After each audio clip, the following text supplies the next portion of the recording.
Matindi ka talaga, Kong Zaldico.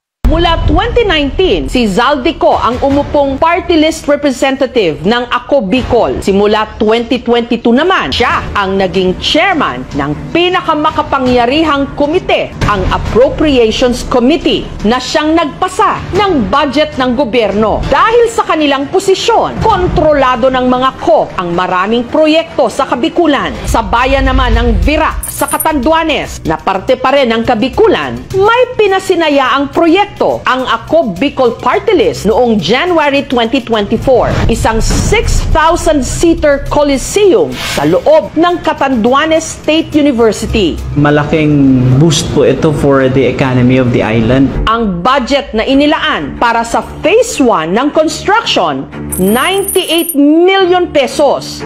244 million pesos naman para sa Phase 2. Pero makalipas ang isang taong construction, heto ang lagay ng Coliseum ngayon. Mga bakal pa lang na pundasyon ang naitatayo. Ang kontraktor ng Phase 1 ng proyekto, ang High Tone Construction Company pa rin, na itinatag ni Christopher Co, kapatid ni Zaldico.